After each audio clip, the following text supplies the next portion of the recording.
Thanks for joining us at Right On Replicas, where we're proud to bring you the best scale model kit reviews on the planet. This review covers the vintage 1/8 scale Revell Harley-Davidson FLSTC Heritage Softail Classic motorcycle. It's snap kit number 7302 in the monogram catalog, and produced back in the 70s, they are long out of production, but you can still find these kits at online auctions and garage sales. Now, Harley is known for making some powerful and beautiful motorcycles, and in my opinion, Revell did a good job with their model kits. Now, this is a skill level 2 kit for the intermediate modeler, and it's got about 75 pieces molded in black, gray, chrome, clear, red, and amber plastic. Now, to add a realistic touch, the tires and the spark plugs have wires with some rubber boots, giving them the curves that they would have on an actual motorcycle. Now, this was a rescue kit, so to speak, as it was missing the windshield and was pretty beat up for the box. The decal set was missing, but if you find a kit like this, don't stop that from letting you build it, because it's either that or sometimes they end up in the trash can. So to build this kit, you don't need any special tools. It's a snap kit, but with some finishing and a little extra work, you can make a really nice shelf display out of this. When you're done, it'll be about 12 inches long, 6 1/4 inches high, and 3 1/2 inches wide.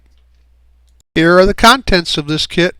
And you can see that the chrome and some of the parts are bagged separately, as I think most of them were on the original boxing. The tires are loose here, but hopefully they were bagged also. Now, when you're making and watching the review and making your kit, please be sure to follow the manufacturer's safety and use guidelines for any of the products that you see or hear mentioned in the review. For the most part, we'll be using liquid cement for construction, sometimes super glue for fragile parts, and white glue for some of those clear parts. We'll start construction with the frame, and the left side was part number 1 and the right side, part number 2, will be assembled. But first, there's some mold lines here that you're going to want to remove. Just scrape those off with a hobby knife and then sand them smooth. And there was also a sink mark on the left side of the frame that should be filled with some of your favorite putty. I had to make a modification to my kit because, as I mentioned, the windshield was missing. So the front fork, which is part number 38, has the windshield bracket molded on it, which has to be removed in order to build this kit. And after the windshield frame is removed from the handle or the forks there, both front fork 38 and handlebars 39 get soaked in a bleach bath to remove the chrome plating. On the front forks, that's part number 38, and the handlebars, and they were being soaked in bleach, as I mentioned. So I used some putty on the sink mark on the left side of the frame, number 1, and after that dried, I sanded that off and painted both frame halves gloss black. Once the chrome had been fully removed, I rinsed those parts off and then let them dry. And then I painted them chrome and aluminum for the lower part of the forks. So here's the completion of step 1. And just take the frame halves 1 and 2, put them together, and the front forks, that's part 38 and 39 in the neck area there. And as a precaution, I'd use some Tester's model glue to glue the halves together, even though they snapped, so that they didn't have a large seam or came apart later. Now, the orange side markers for this kit were decals, but since they were missing from my kit, I simply gave it a background of silver, and then after that dried, I painted it with a little turn signal amber for the front turn signals. Now we can begin to work on the engine. So take the right engine half, and I painted that flat black, and then I painted the cooling fins and the cylinder head aluminum. And then the left engine half is in the picture here for comparison. Of course, it has part of the engine frame with it. So this paint format will give the engine a more realistic appearance to it. In this photo, you'll see that the right engine half, number 4, and the push rods, part 6, and air cleaner, number 10, get installed into the motorcycle, and they locate very positively, and the oil filter number 22 was painted gloss black before it was attached to the push rods. I painted the floorboards and the brake pedal part 58 chrome silver, and then I painted the footrests with a little flat black for the foot pads.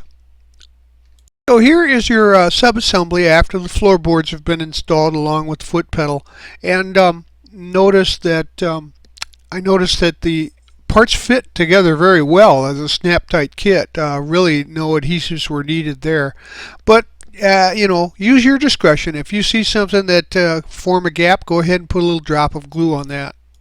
Now we can work on the right side of the engine that you saw earlier.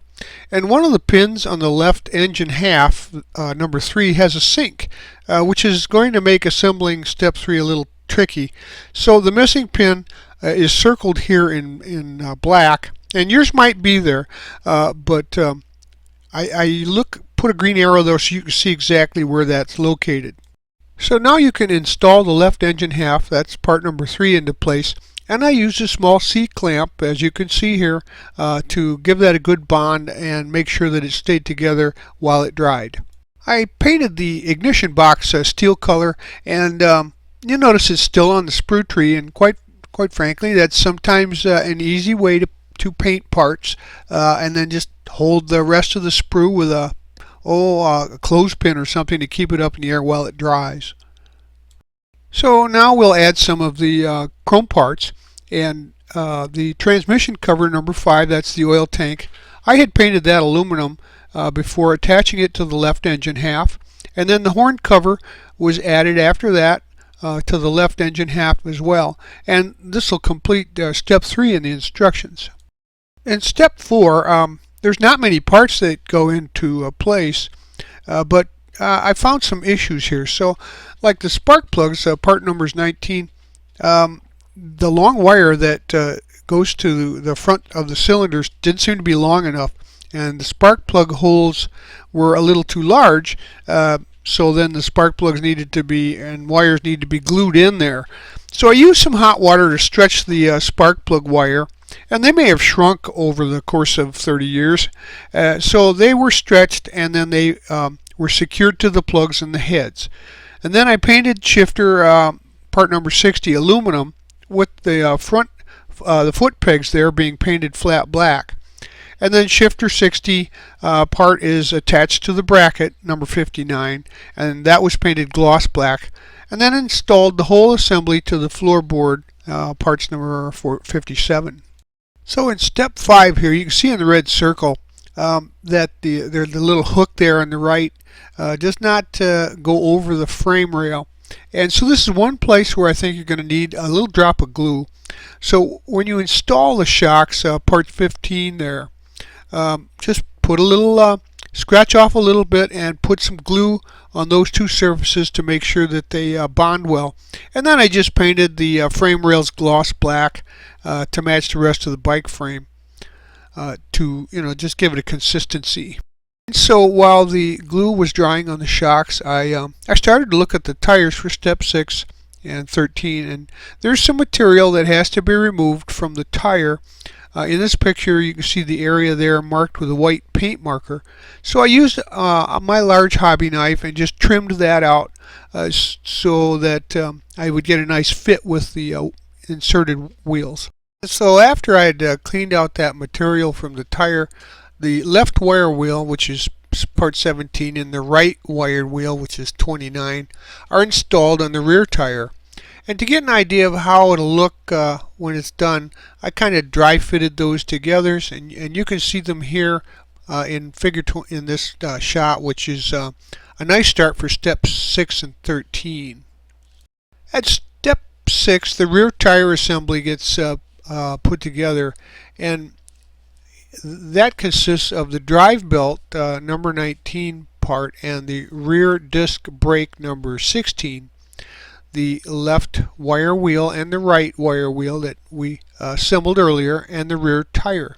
So I painted the rear disc brake, which is part number 16, steel, okay, like the instructions said. And then I added some detail painting to the inner hub and painted that chrome silver. I just cut out a round mask and then painted the inside. So the drive belt 19 was painted flat black with steel pulleys, as it says in the instructions, and I also painted the rear tire white with some wide white walls, some white acrylic paint to add some detail to those. Next, you can install the completed rear tire assembly into the frame, and the little extra work with detailing that I did really shows off. But you can see there's an empty void between the engine and the back tire, and that'll be filled in step 6 when the oil tank and also the transmission are attached. Now, once I had installed the completed rear tire assembly, I noticed that the frame and the shocks, part 15 there, want to separate.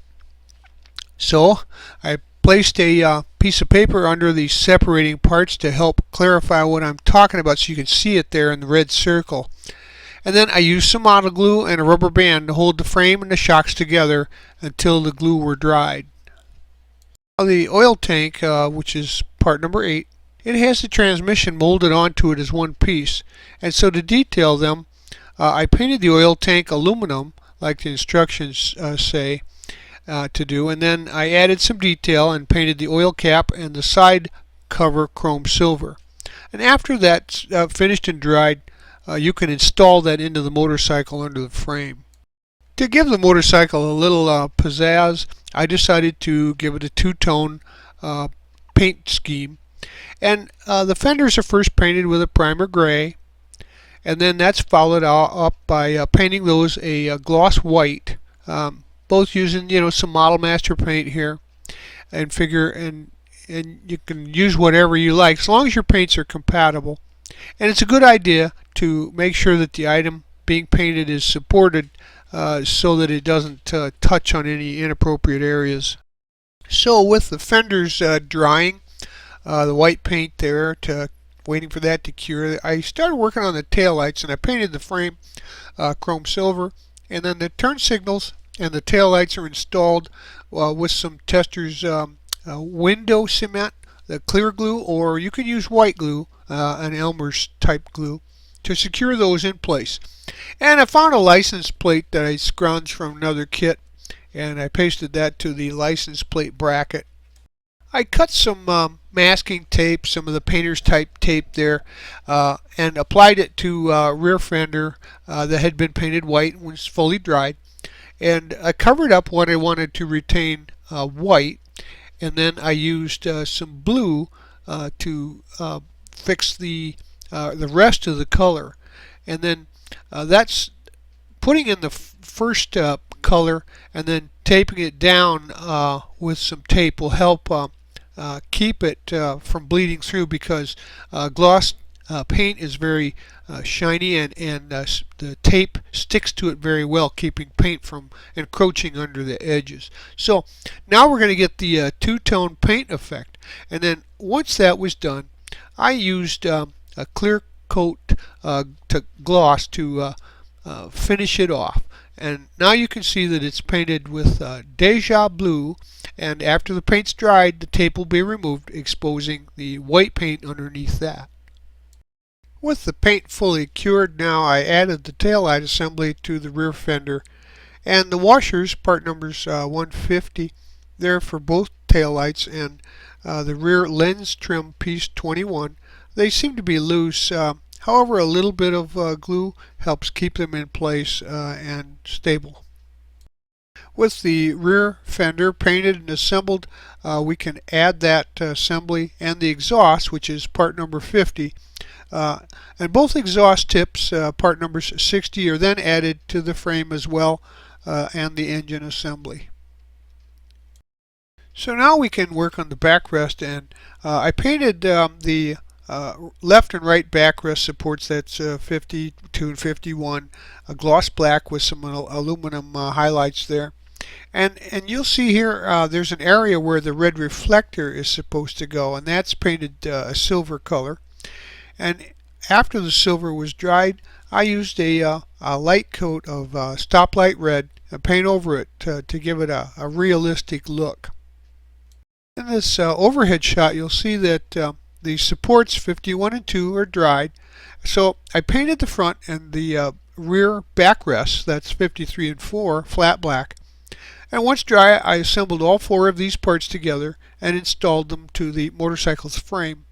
Now the right backrest support didn't fit well into the fender, so I used an F clamp there to hold everything securely until some glue that had been applied was dry.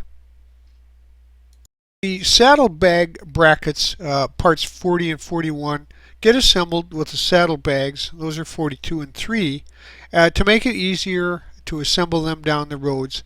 Now I had painted the saddlebags with some leather color, and I just added some gold buttons and buckles to give it some definition. I'll work with the fuel tank now, and that was primered, and then I painted the fuel tank halves white in the first color of the two-tone scheme. Well, as I mentioned, I did not have the decals, and since they were missing, I would use a little creativity to detail the fuel tank. So I made a template, then I photocopied and flipped it over to make the other fuel tank's stencil, and then the stencils were cut out and glued with some masking tape, or to some masking tape, and then the tape is then cut into the shape needed and placed on the fuel tanks. And this can be seen here where I've put them on the tanks and reversed the template. Now I placed a piece of tape on it so it can be seen better with the blue square there. So I painted the tanks with dark blue to match the fenders, and then after that had dried, the templates were removed, and then there was just a little bit of bleed through there to clean up. And you can see the photo where I had gotten some decals from another Harley kit. Now the bleed over gets repaired with a little gloss white paint, and I used some lacquer clear coat here to make sure that the decals were sealed after the repairs were made to the paint. Remember to scratch off any paint when you put 2 parts together to make sure you get a good joint there if you're going to glue them. And I did that here with the tank halves 11 and 12 and added those to the motorcycle frame.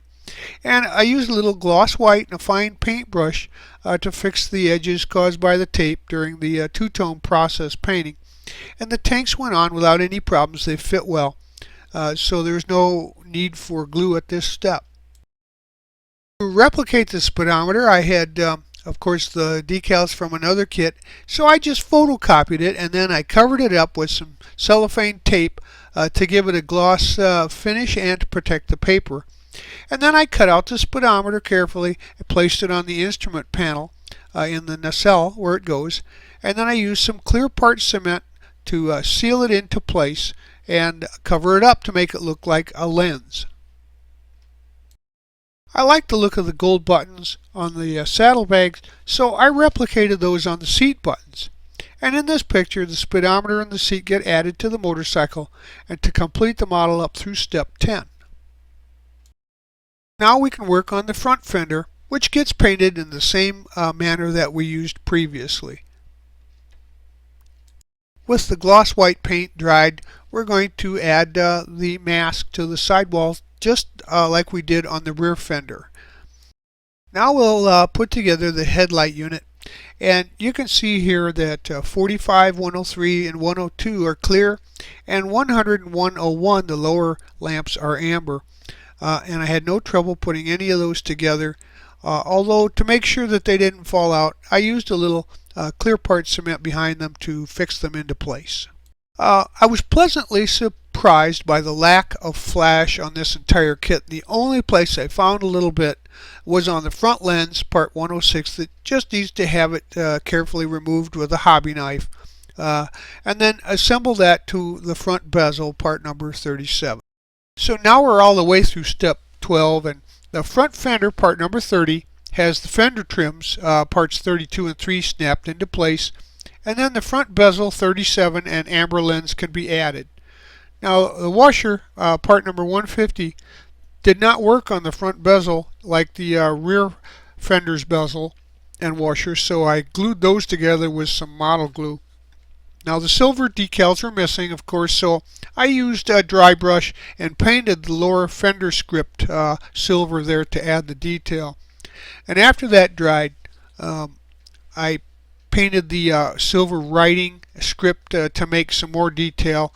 And I want to mention that the front fender was a little difficult to slide up into position, even by carefully pulling the fork tubes out a little ways. It's still going to be difficult. You'll have to take care here so as not to damage your paint. So after the fender gets installed, add the brake caliper number 97 to the front forks, and then it just snapped right into place without any need for adhesives, and it was painted steel prior to that per the instructions.